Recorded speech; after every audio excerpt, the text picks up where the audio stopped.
Amados, eu quero partilhar com vocês, então, o texto de Isaías, capítulo 44, versos 3 a 5. Isaías 44, 3 a 5. Eu peço que você abra sua Bíblia e, após a leitura, mantenha a sua Bíblia aberta comigo, para considerarmos juntos esta passagem.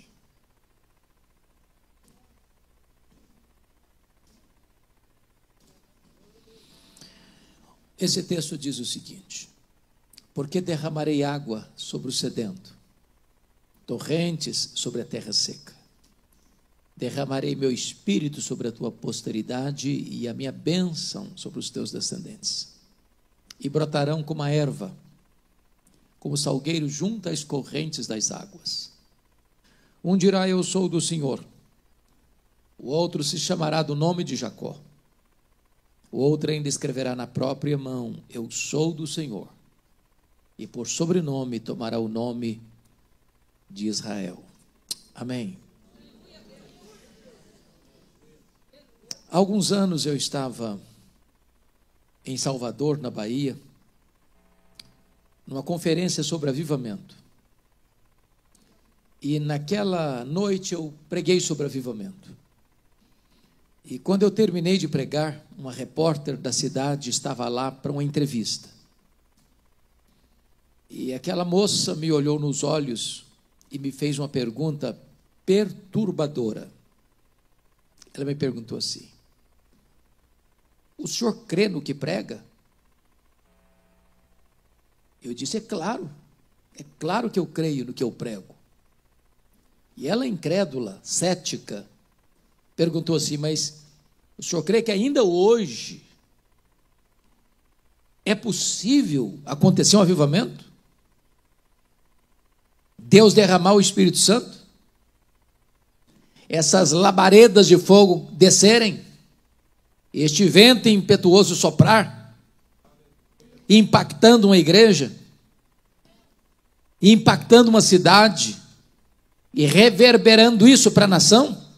Eu disse: eu creio nisso. Ela então me perguntou: mas o senhor pode me dar alguma evidência disso? E eu disse: claro que posso. E eu citei para aquela repórter 2 exemplos. O primeiro deles, o que aconteceu na Inglaterra no século XVIII. Eu acho que todos vocês têm ciência de que, em virtude do racionalismo francês, depois do iluminismo, que veio na sua esteira, uma onda de ateísmo varreu a Europa. Naquela época, poucos pregadores acreditavam ser a Bíblia a palavra de Deus. As igrejas estavam vazias. Pregadores descomprometidos pregavam sermões mortos para auditórios vazios e sonolentos. E desciam do púlpito para se embriagar nas mesas de jogo. A igreja parecia um vale de ossos secos. Ninguém acreditava que a igreja pudesse ressurgir das cinzas. Os enciclopedistas da época chegavam a afirmar que em poucos anos a igreja seria banida, completamente varrida da Inglaterra.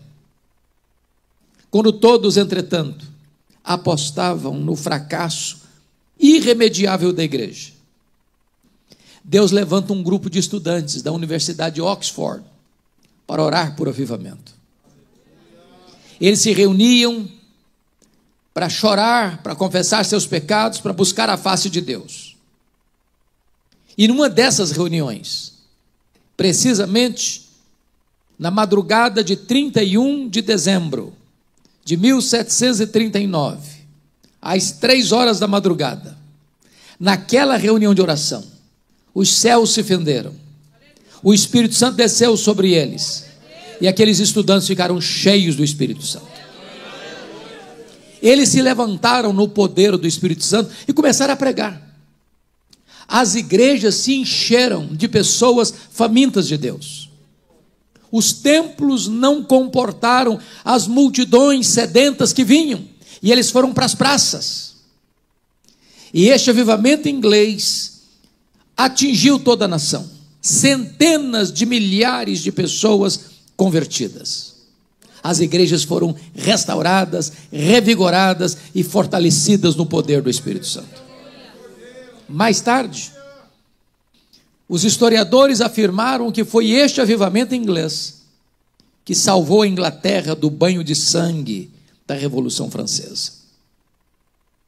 Mas eu contei para aquela repórter um exemplo mais contemporâneo. Eu contei para ela o que aconteceu na Romênia. Acho que muitos de vocês acompanharam que a Romênia viveu longos anos debaixo de um governo carrasco, de um ditador cruel, chamado Ceausescu, e a sua mulher. Um regime de perseguição ao cristianismo, de opressão política, de miséria econômica, a ponto de filas enormes se formarem para se comprar um litro de leite. E se alguém murmurasse na fila, era fuzilado pela polícia de Ceausescu. O governo usava meninas, adolescentes, jovens de famílias para programas de prostituição, sem que os pais pudessem reagir. Do contrário, seriam mortos. O que alguns talvez não se lembram é que Deus libertou a Romênia em apenas 10 dias. O que talvez alguns não se lembrem é que Deus usou uma igreja de apenas 80 membros para desencadear esse processo. Tudo começou, pastor Rogerinho, no dia 15 de dezembro de 1989. Quando a polícia de Ceausescu cercou a casa do pastor Toderic, na cidade de Timisoara, para expulsá-lo da cidade. Os 80 membros da igreja fizeram um cordão de isolamento ao redor da casa do pastor e impediu que a polícia o expulsasse. A polícia foi buscar reforços. Os crentes da cidade se uniram. Um jovem batista, à boca da noite, comprou velas e as distribuiu para os crentes ao redor da casa. Quando a polícia chegou, com as suas armas pesadas, metralhadoras, começa a fuzilar os crentes, impiedosamente. Deram um tiro na perna desse moço batista, correram com ele para o hospital, para amputar-lhe a perna, para salvar-lhe a vida. Quando ele estava gemendo no seu leito de dor, alguém se aproxima e pergunta: você está arrependido, jovem? Ele respondeu: não. Eu perdi uma perna, mas eu acendi a primeira vela. Naquela mesma noite, uma jovem da Assembleia de Deus saiu gritando a plenos pulmões pelas ruas de Timisoara: Deus existe, Deus existe, Deus existe, liberdade, liberdade, liberdade. Aquele grito encontrou eco em toda a nação. 10 dias depois, precisamente 25 de dezembro de 1989, havia mais de 100 mil pessoas na capital da Romênia, sob a liderança dos pastores, gritando a plenos pulmões: Deus existe, Deus existe, Deus existe, liberdade, liberdade, liberdade. Naquela noite, o ditador Ceausescu caiu, a Romênia ficou livre, e o evangelho pode prosperar naquela nação. Eu creio, meus irmãos, piamente na possibilidade de um grande avivamento nos nossos dias. O texto que acabamos de ler nos aponta isso. Esse texto tem 4 verdades que eu quero destacar. A primeira delas é que o avivamento é uma promessa de Deus. A segunda verdade é que o avivamento é uma necessidade da igreja. A terceira verdade é que o avivamento deve ser buscado ansiosamente pela igreja. E a quarta verdade é que o avivamento traz resultados extraordinários para a igreja. Então vamos ver a primeira verdade. O avivamento é uma promessa de Deus. Volta os olhos para o verso 3 comigo. Porque derramarei água sobre o sedento, torrente sobre a terra seca. Derramarei meu espírito sobre a tua posteridade e a minha bênção sobre os teus descendentes. Preste atenção que esta promessa tem duas características. Primeiro, ela é uma promessa segura. Porque quem está dizendo aí derramarei, não é um homem, não é uma igreja, não é um concílio eclesiástico, não é uma denominação religiosa. Quem está prometendo derramarei é o próprio Deus, que não pode mentir, que fala e cumpre o que diz, que faz e ninguém pode impedir a sua mão de fazê-lo. A esperança, irmãos, de um avivamento decorre do fato que Deus prometeu, e Ele é fiel para cumprir. Esta promessa, alinhada com a promessa de Joel, capítulo 2, verso 28, cumpriu-se no dia de Pentecostes, o que acabamos de cantar agora há pouco. Mas quando Pedro se levanta no dia de Pentecostes, depois do derramamento do Espírito, ele disse: esta promessa é para vós, esta promessa é para os vossos filhos, esta promessa é para quantos o Senhor nosso Deus chamar. Portanto, esta promessa é para você, é para mim, é para nós hoje. É Deus quem prometeu. Quando a igreja, irmãos, está cheia do Espírito Santo, ninguém pode deter os seus passos. Ninguém. O problema da igreja não é pobreza material. O problema da igreja não é perseguição política. O problema da igreja não é a hostilidade da grande mídia. O que enfraquece uma igreja é o pecado. Mas se ela está cheia do Espírito Santo, ela vai avançar. Ela vai crescer. E ninguém vai detê-la. O sinédrio judaico tentou fazê-lo, prendendo, intimidando, açoitando os apóstolos. Quanto mais a igreja era oprimida, mais ela crescia. Mais tarde vieram os imperadores romanos, crucificando os crentes, queimando os crentes, jogando os crentes nas arenas para as feras devorarem. Mas quanto mais sangue era derramado, mais a igreja crescia. É como um hino que foi composto aqui no Brasil: é obra santa, ninguém detém. Deus prometeu, Deus é fiel para cumprir. Mas em segundo lugar, essa promessa não é apenas segura, essa promessa é também abundante. Olha o verso 3, de novo. Porque derramarei água sobre o sedento, torrente sobre a terra seca. Preste atenção em duas palavras: derramarei. Segunda palavra, torrentes. Ambas as palavras tratam de coisa grande, caudalosa, profusa. A Bíblia diz que Deus não dá o seu espírito por medida. Ele não está prometendo gotas, filetes, córregos. Ele está prometendo um derramamento. Ele está prometendo torrentes. Ele está prometendo algo grande, caudaloso, profuso, glorioso. Eu penso, pastor Rogerinho, que um dos grandes problemas que nós temos, eu tenho, todos nós acho que temos, é limitar a obra de Deus ao nosso conhecimento e à nossa experiência. Julgamos que tudo quanto Deus quer e pode fazer é o que nós já sabemos ou o que nós já experimentamos.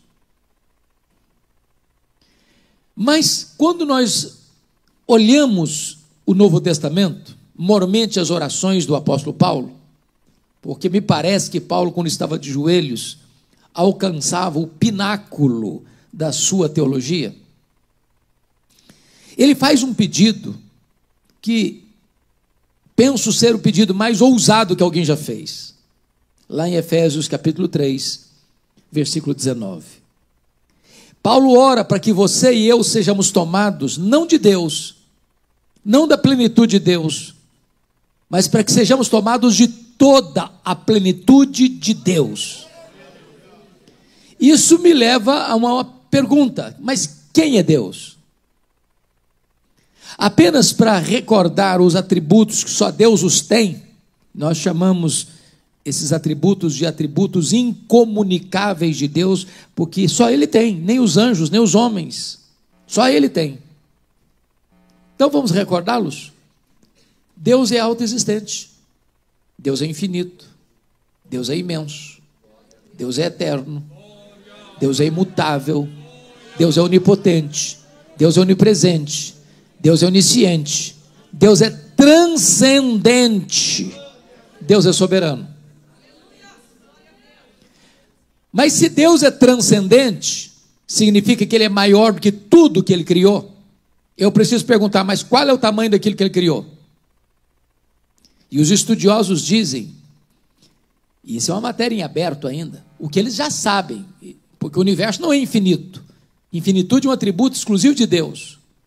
Mas o que os homens já sabem é que o nosso universo tem mais de 93 bilhões de anos-luz de diâmetro. Isso significa que se você voar a velocidade da luz, 300 mil quilômetros por segundo, nessa velocidade, você demoraria mais de 93 bilhões de anos para ir de uma extremidade à outra do universo. E não há um centímetro desse universo onde Deus não possa dizer: isso aqui é meu, eu criei isso aqui e eu estou aqui. Numa linguagem bíblica, nem o céu dos céus pode contê-lo. Agora Paulo está orando para que você e eu, frágeis vasos de barro, sejamos tomados de toda a plenitude de Deus. Aí você pensa, bom, Paulo devia estar delirando, ele estava preso. Para que você não chegue a essa decisão, ou essa conclusão apressada, ele escreve no verso seguinte, Efésios 3:20. Ora, aquele que é poderoso para fazer, não mais, não muito mais, mas infinitamente mais do que tudo quanto pedimos ou pensamos, conforme o seu poder que opera em nós, a Ele seja a glória na igreja e em Cristo Jesus, agora e pelos séculos eternos. Amém. Porque às vezes a gente usa esse versículo que Deus é poderoso para fazer infinitamente mais com coisas miúdas. Eu estou com a dor no dedão do pé. Ah, mas Deus é poderoso para fazer infinitamente mais e curar esse dedão aí. Estou com dor de barriga. Estou com a saúde abalada. Estou com um problema financeiro. Ah, mas Deus é poderoso para fazer infinitamente mais. É mesmo. Mas quando Paulo usou essa frase, essa expressão, ele tinha acabado de fazer o pedido mais ousado que alguém poderia fazer. E eu não sei se consegue ampliar mais do que eu já tinha pedido. O que Paulo está querendo dizer para nós, irmãos, que não há limitação em Deus. O que ele prometeu para a igreja é algo grande, profundo, profuso, caudaloso, abundante, é um derramamento e são torrentes. Em outras palavras, Deus tem mais para você, Deus tem mais para mim, Deus tem mais para a igreja. Para ilustrar isso melhor,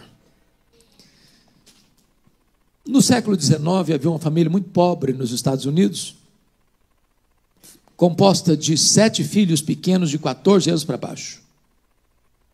Quando o chefe dessa família morre, deixando a viúva pobre, endividada, com 7 crianças para criar e grávida do 8º filho. Quando nasceu o 8º, não era o 8º, era o 8º e o 9º, porque eram gêmeos. Um dia, o 5º filho disse assim para a mamãe: mamãe, eu vou sair da roça, eu vou para a cidade, Deus tem um plano na minha vida. E ele foi para Boston, em Massachusetts, conseguiu um trabalho numa sapataria. O seu professor de escola bíblica dominical, o senhor Edward Kimball, vai lá na sapataria e leva aquele menino a Cristo. E um dia esse rapaz está numa igreja, e o pregador está dizendo assim: o mundo está para ver o que Deus pode fazer com um homem totalmente entregue nas suas mãos. O rapaz disse: meu Deus, eu quero ser esse homem. Tornou-se um pregador conhecido na América. Um dia ele estava pregando em Chicago, e duas senhoras idosas da igreja metodista abordaram-no na porta da igreja assim: nós estamos orando pelo senhor. E ele perguntou: mas por quê? E elas responderam: para que você seja revestido com o poder do Espírito Santo. Um dia ele caminhava em Nova York, na Wall Street, quando de repente o Espírito Santo veio com um grande poder sobre ele. Ele saiu correndo no meio da rua, entrou na casa de um amigo, fechou a porta, trancou a porta, caiu de joelhos. E ele disse que parecia que ondas elétricas penetravam pelo seu corpo.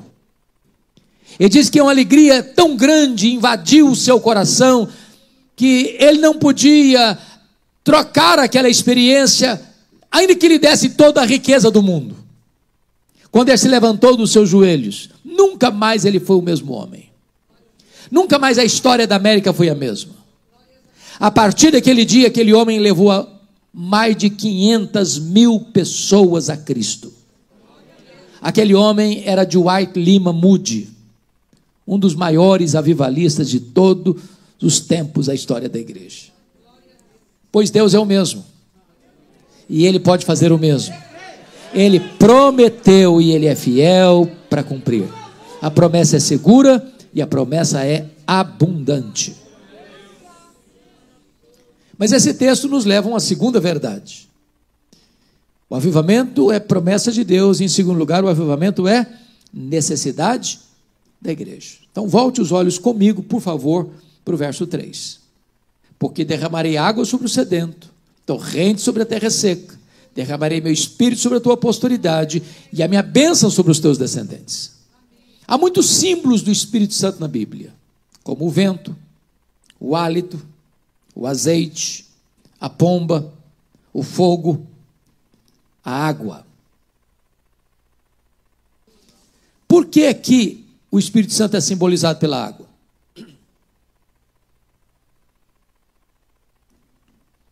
Para nos ensinar algumas lições. Primeira delas: não há vida onde não tem água.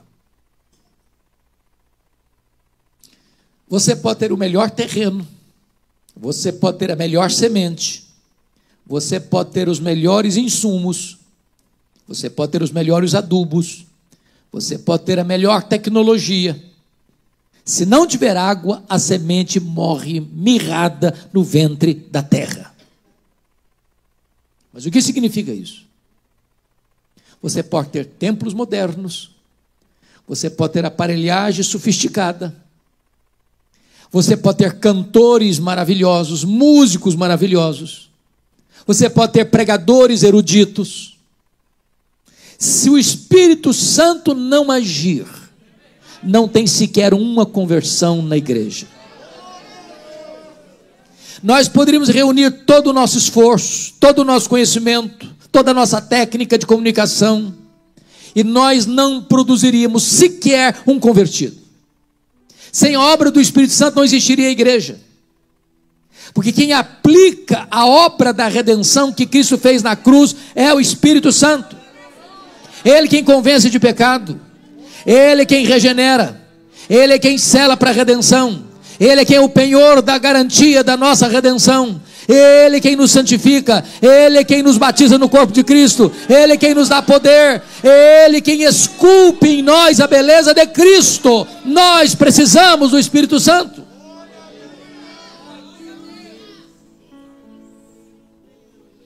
Mas em segundo lugar, a água é necessária para purificar.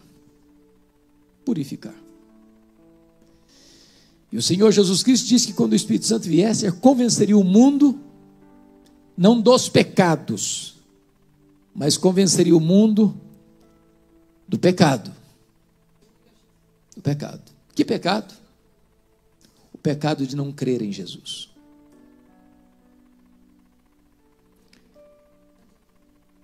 Irmão, sabe qual é o pecado que leva o homem para o inferno? É o pecado de não crer em Jesus.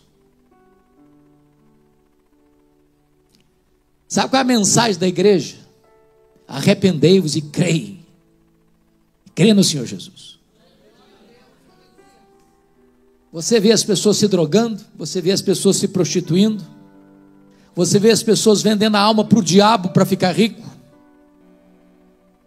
Você vê os poderosos deste mundo se corrompendo para se enriquecer ainda mais. E eles não vão largar isso, porque a única coisa que eles sabem fazer é isso. A solução para a vida deles, o pecado que leva-os ao inferno, é não crer em Jesus. Porque Jesus é a solução. Porque Jesus é o remédio. Porque Jesus pagou o preço. Porque Jesus verteu o seu sangue. Porque se você crê em Jesus, não importa quem você foi, quem você é, o que você foi, quão longe você foi, quão profundamente você caiu, se você crê em Jesus, a redenção, a perdão, a salvação, a vida é eterna.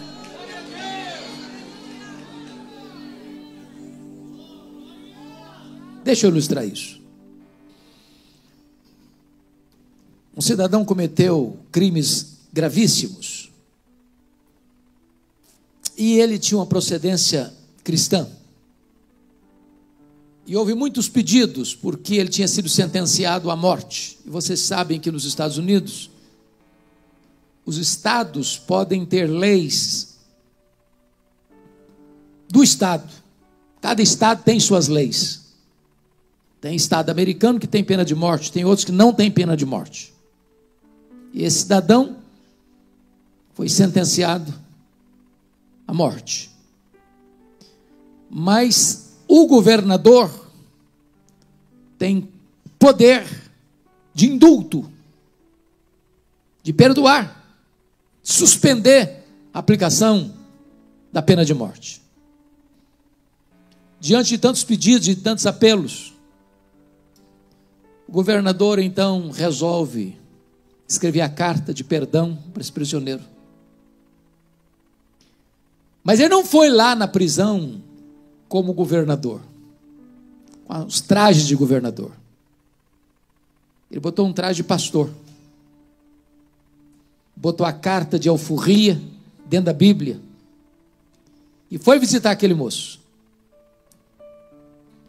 Disse: moço, eu vim lhe fazer uma visita e lhe trazer um grande presente. Está dentro dessa Bíblia. E o moço cuspiu nele, enxotou, falou impropérios: sai embora, não quero te ver, não quero saber. E destratou o máximo o governador, disfarçado de pastor, com a Bíblia na mão e com a carta de alforria dentro da Bíblia. O governador foi embora.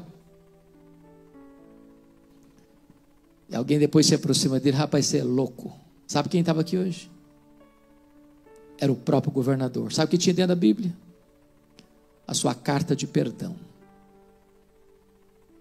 No dia que aquele moço foi executado, deram-lhe a palavra, antes de ir para o cadafalso para ser enforcado: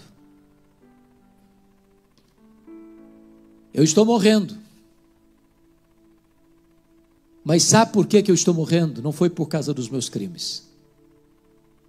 Eu estou morrendo porque eu rejeitei a oferta de perdão que me foi oferecida. Só o Espírito Santo tem esse poder de convencer o homem de que ele é pecador, de que precisa de Jesus. A água, simbolizada pelo Espírito Santo, é a pessoa, a terceira pessoa da Trindade, que é capaz de mostrar ao homem que ele é pecador. E ao mostrar que ele é pecador, recorrer para os braços do Redentor e encontrar nele a sua alforria, a sua carta de perdão, a sua libertação, a própria vida eterna. Como nós precisamos do Espírito Santo, irmãos. Sem o Espírito Santo não haverá convencimento de pecado. Sem o Espírito Santo as pessoas vão achar que elas estão bem demais. Sem o Espírito Santo não haverá choro de arrependimento. Sem o Espírito Santo não haverá quebrantamento. Sem o Espírito Santo as pessoas não terão consciência de quão miseravelmente pecadoras elas são. Sem o Espírito Santo eles vão rejeitar a única oferta possível para o homem não ir para o inferno e ir ao céu. Nós precisamos do Espírito Santo.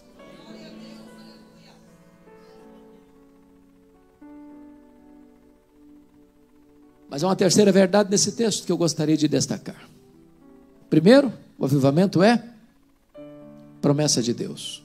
Segundo, o avivamento é necessidade da igreja. Terceiro, o avivamento deve ser buscado ansiosamente pela igreja. Volte os olhos comigo para o verso 3. Porque derramarei água sobre o sedento, torrentes sobre a terra seca. Derramarei meu espírito sobre a tua posteridade e a minha bênção sobre os teus descendentes. Duas palavras merecem destaque aqui. A primeira delas é sedento. A segunda é terra seca. Eu tenho o privilégio, pastor Rogerinho, de pregar já há 14 anos, talvez uma das maiores conferências evangélicas deste país, que é a Consciência Cristã em Campina Grande, todo período de carnaval. E eu sempre prego na abertura daquela conferência. Algumas vezes, ao chegar na Paraíba, Campina Grande, o coração aperta. Tem alguém de Paraíba aqui? Ok. A seca implacável, a terra rachada, o gado morrendo de fome e de sede. Terra seca. Você já passou sede num lugar ermo, sem água? O desespero que é? Porque a sede é diferente da fome. Quando você está com fome, o seu estômago dói. Se você não se alimenta na hora, a dor vai embora. Você jejum um dia, 2 dias, 3 dias, 4 dias, uma semana, outros até mais. Não é assim com a sede. A sede é implacável. A sede tortura você. A sede estiola você. A sede esmaga você. A sede mata você. Sabe quando a igreja vai experimentar um avivamento, irmãos? Quando a igreja tiver sede de Deus. Não é sede das bênçãos de Deus, mas sede de Deus. Não é sede de coisas, é sede de Deus. Nós estamos vivendo uma geração que está deslocando o evangelho de Cristo para o homem. O homem é o centro. E aí a gente vai até usar algumas expressões humanistas. Eu vou na igreja buscar a minha bênção. Até parece que Deus é um despachante celestial. O mundo gira ao meu redor. Mas isso não é evangelho. Isso é outro evangelho. Evangelho, irmãos, não é sede das bênçãos de Deus. Evangelho é sede do Deus das bênçãos. É por isso que nunca houve um avivamento na Bíblia, registrado na Bíblia, nem na história da igreja, que não tivesse sido precedido por oração, oração, oração. Deus derrama água sobre o sedento. Deus derrama as torrentes sobre a terra seca. A igreja que tem a síndrome de Laodiceia, estou rica, abastada e não preciso de mais nada. Como Deus vai derramar o Espírito Santo? Não tem sede de Deus aí. Ninguém quer Deus aí. O povo tem fastiado de Deus. Como diz o profeta Miqueias: povo meu, que te tenho feito? Com que te enfadei? Tem gente enfadada de Deus.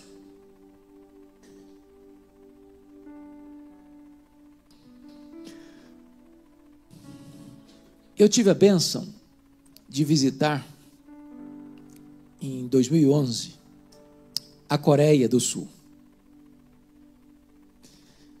Foi marcante para mim, muito marcante. Vocês sabem que eu sou um pastor presbiteriano. A igreja presbiteriana chegou aqui no Brasil em 1859. Se nós somarmos todos os presbiterianos do Brasil hoje, eu acho que não chega a 2 milhões. A igreja presbiteriana chegou na Coreia do Sul 28 anos depois. Era a Coreia na época, não tinha norte e sul. 28 anos depois chegou aqui. Eles são mais de 10 milhões de membros. Representam 75% dos evangélicos, 23% da população. Visitamos igrejas de 5 mil membros, de 12 mil membros, de 18 mil membros, de 30 mil membros, de 55 mil membros, de 82 mil membros, de 700 mil membros. E em todas as igrejas que fomos, fazíamos a mesma pergunta: qual é o segredo do crescimento dessa igreja? E a resposta era a mesma: oração, oração, oração. Pastor, eu fiquei até envergonhado, porque eles não organizam a igreja sem que ela tenha uma reunião diária de oração de madrugada. Aí eu fui confrontar um pastor que tinha acabado de sair do seminário há 2 anos, já estava com uma igreja de 6 mil membros. Vocês oram de madrugada? Porque isso é cultura dos orientais. Ele olhou nos meus olhos e disse: não, senhor. No mundo inteiro as pessoas levantam de madrugada para ganhar dinheiro. Paulista faz isso, será? Nós levantamos de madrugada para orar, porque Deus é prioridade na nossa vida. Eu fui numa igreja, na época estava com 55 mil membros, hoje está com mais de 80 mil membros. Tinha 4 reuniões diárias de oração. Uma das 4 às 5, outra das 5 às 6, outra das 6 às 7, das 7 às 8. Eu fui na segunda, 5 às 6. Irmãos, eu nunca vi nada parecido. De noite ainda, fazendo frio. Quando nós nos aproximamos do templo, vi gente andando, correndo na rua, com a Bíblia na mão. Quando nós chegamos no estacionamento, os diáconos paramentados, coordenando com apito e lanterna o estacionamento. Quando nós entramos no templo, estava lotadíssimo, e eu contei mais de 80 pessoas assentadas no carpete do púlpito, numa das reuniões diárias de oração. Quando aqueles irmãos começaram a orar, a sensação que eu tive é que os céus tinham descido à terra. Fui na igreja metodista, a maior igreja metodista do mundo, 82 mil membros. O pastor da igreja, que começou a igreja na sala da sua casa, com a sua família, ainda era o pastor da igreja. E eu perguntei: pastor, qual é o segredo? Ele me respondeu: oração. Eu falei: mas como assim? Ele me disse: no sábado, eu não falo com ninguém. Eu levanto cedo, vou para a montanha de oração, toda a igreja tem a montanha de oração, e lá eu fico na presença de Deus. No domingo de manhã eu desço direto da montanha de oração para o púlpito. Meu sermão é o mesmo, mas quando eu prego, os corações se derretem.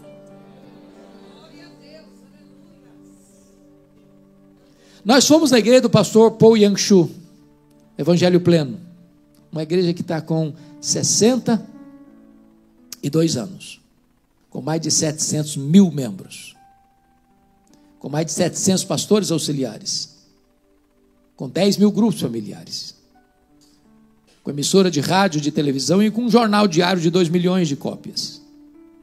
E eu fiquei pensando: meu Deus, como é que deve ser a agenda de um pastor assim? Tomei um susto quando li no seu livro que ele gasta apenas 30% do seu tempo para administrar essa igreja e 70% do seu tempo para buscar a Deus em oração e ler a Bíblia. Quando nós fomos, nós estávamos em 82 pastores brasileiros.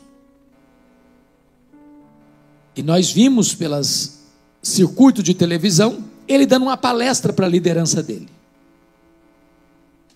E quando ele terminou a palestra, ele fez uma oração de 40 minutos. Quando ele foi dar uma entrevista para 82 pastores estrangeiros, ele deu uma entrevista de 4 minutos. Muitos ficaram revoltados com ele.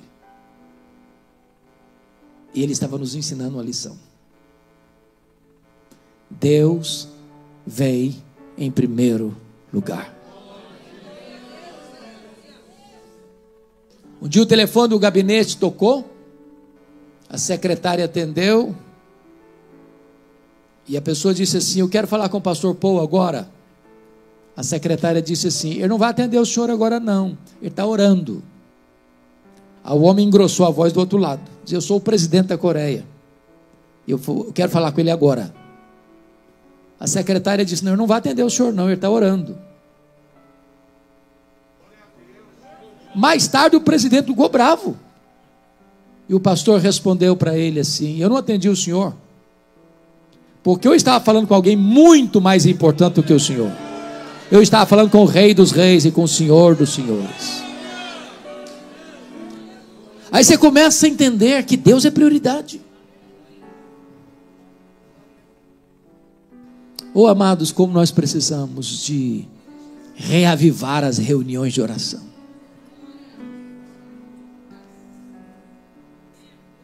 Nós estamos ocupados demais para nos ocuparmos com Deus. Somos uma geração que corre muito, estressada demais, correndo demais. E quem faz a obra é Deus. O poder vem de Deus. Quando Deus faz, irmãos, basta um olhar, basta uma palavra. Aquilo que você não consegue fazer em anos na força do braço, basta uma palavra e o portão de ferro abre, e as algemas se rompem, e os corações se derretem, e a igreja avança.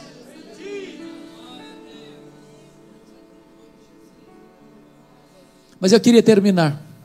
Há uma quarta verdade nesse texto. Primeiro, o avivamento é uma promessa de Deus. Segundo, o avivamento é necessidade da igreja. Terceiro, o avivamento deve ser buscado pela igreja. Em quarto lugar, o avivamento traz resultados extraordinários para a igreja. E o primeiro resultado está no versículo 4, confiram comigo. E os teus descendentes brotarão como a erva, como salgueiro junto às correntes das águas. O primeiro resultado, irmãos, é um crescimento exponencial da igreja. Crescimento numérico.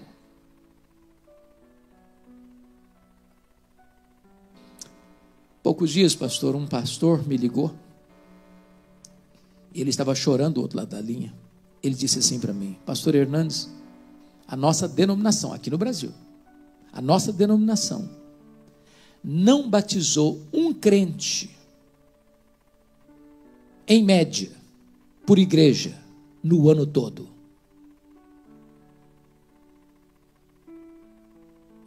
Há igrejas, irmãos, mundo afora, que estão desidratando, murchando, perdendo membros.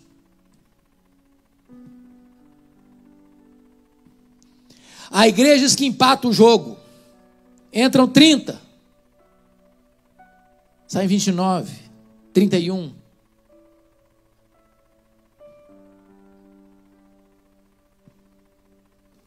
Quando o Espírito Santo é derramado sobre a igreja, os descendentes de Abraão vão brotando como erva, como salgueiro junto às correntes das águas.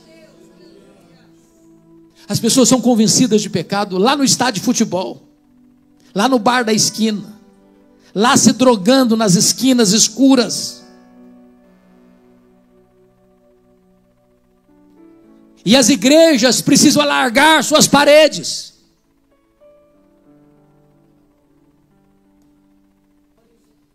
Eu visitei a missão Quassis Abantu na África do Sul. Pastor Hélio Stig empregava lá há anos, armando uma tenda, com resultados magros, pífios.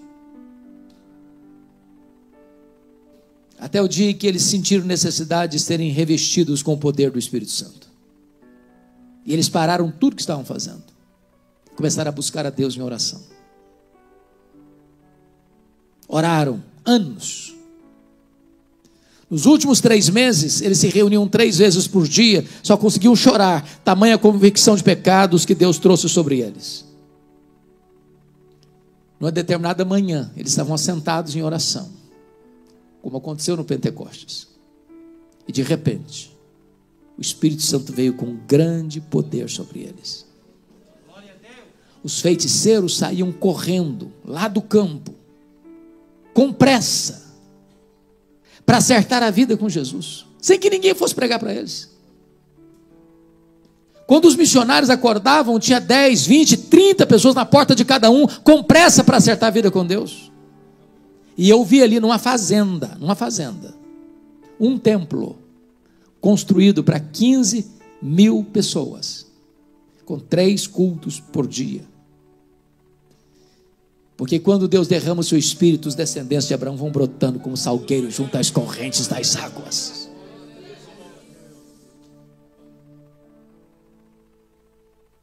Agora, nesse período de pandemia, a igreja aqui em Pinheiros, onde eu tenho o privilégio de servir, fez uma pesquisa lá das fichas de pessoas que entram e saem. Passaram pela nossa igreja ali mais de 11.000 pessoas. Em tempos de avivamento, elas não passam, elas ficam. Oh, irmãos, como nós esperamos esse tempo, como nos aguardamos esse tempo, de vermos aos borbotões as pessoas vindo, se rendendo a Jesus, o Salvador. Mas em segundo lugar, e eu termino aqui, o segundo resultado do avivamento está no versículo 5, é o testemunho verbal dos crentes. Um dirá: eu sou do Senhor. O outro se chamará do nome de Jacó. O outro ainda escreverá na própria mão: eu sou do Senhor, e por sobrenome tomará o nome de Israel. Irmãos, o Instituto Moody fez uma pesquisa e constatou que 95% dos crentes nunca levaram uma pessoa a Cristo. Se fosse um fenômeno biológico, a raça humana estaria em risco de extinção. Mas não é assim em tempos de avivamento. Quando o Espírito Santo sopra sobre a igreja, as crianças se levantam, os adolescentes se levantam, os jovens se levantam, os homens e as mulheres se levantam, os velhos se levantam, todos se levantam para dizer: eu sou do Senhor, eu sou do Senhor, eu sou do Senhor, eu sou do Senhor.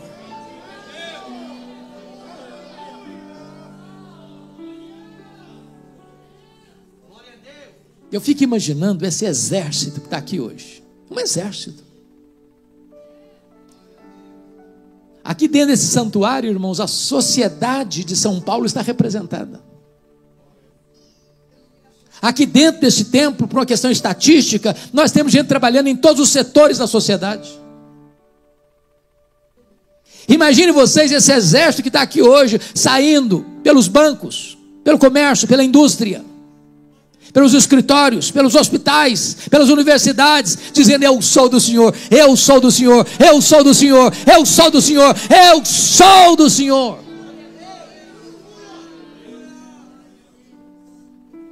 Talvez você argumente: bom, mas eu não sou pastor, eu não passei por um seminário, eu não conheço teologia, aliás, eu sou um novo convertido, estou aprendendo Bíblia agora. Deixa eu dizer uma coisa a você. Se você é crente e está aqui hoje, você sabe tudo quanto uma pessoa precisa saber para ser salva. Tudo. tudo. E se você não sabe nada, então você poderia dizer assim: eu só sei de uma coisa, é que eu era cego e agora eu vejo.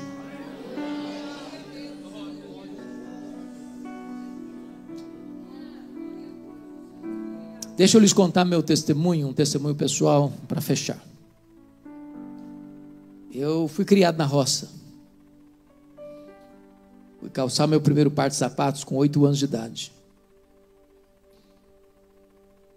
E Jesus me chamou para o ministério. Eu cheguei em Campinas, no seminário de Campinas, em 1978. Talvez o mais caipira de todos os seminaristas. E eu não sei se você sabe, mas veio de regra, quando alguém chega no seminário, o coração está queimando. Você prega até para poste no meio da rua. E eu cheguei, sem conhecer Campinas. Por providência divina, uma missionária americana fez amizade comigo. E disse: eu vou lhe apresentar a cidade de Campinas. E o primeiro lugar que ela me levou foi na escola de cadetes. Não sei quantos conhecem a escola de cadetes de Campinas, um lugar muito bonito. É óbvio que a primeira pessoa que eu vi na minha frente foi um cadete, com a sua farda engomada, no seu posto de guarda, com o nome bordado na lapela da farda: João Miguel Corpas, com a metralhadora na mão. E eu me aproximei dele e fui logo perguntando: e aí, João Miguel, você conhece Jesus, o Filho do Deus vivo? E ele faltou pouco me bater. Ele era ateu, eu não sabia. Ele zombou da minha fé. E eu confesso a vocês que eu fiquei sem rumo, calado, mudo, sem saber o que falar para ele. Quando de repente o Senhor Deus me deu um pouquinho de coragem, eu disse: João Miguel, eu preciso lhe dizer 3 coisas antes de ir embora. A primeira coisa é que Deus existe, crendo você nele ou não. Deus não precisa de você crer nele para ele existir, ele existe assim mesmo. Segunda coisa, esse Deus ama você e provou o amor dele por você, enviando ao mundo o seu filho, seu único filho, para morrer pelos seus pecados, para dar a você a vida eterna. Terceiro, você é um pecador, e se você não se arrepender, você vai para o inferno, e até logo. Saiu rápido, o cara estava com a metralhadora na mão. O que eu nunca podia esperar é que a mesma missionária voltasse ao seminário no dia seguinte, e ela voltou. E voltou com um recado urgente: Hernandes, você precisa ir na minha casa agora. Eu falei: o que foi? O João Miguel Corpus está lá em casa e quer te ver. Aí eu pensei: meu Deus, será que ele ficou triste comigo? Será que ele ficou aborrecido? Será que eu não fiz a abordagem certa? Será que eu fui deselegante com ele? Pensei em 1000 coisas. Quando eu chego naquela casa, ele estava sentado no sofá no fundo da sala.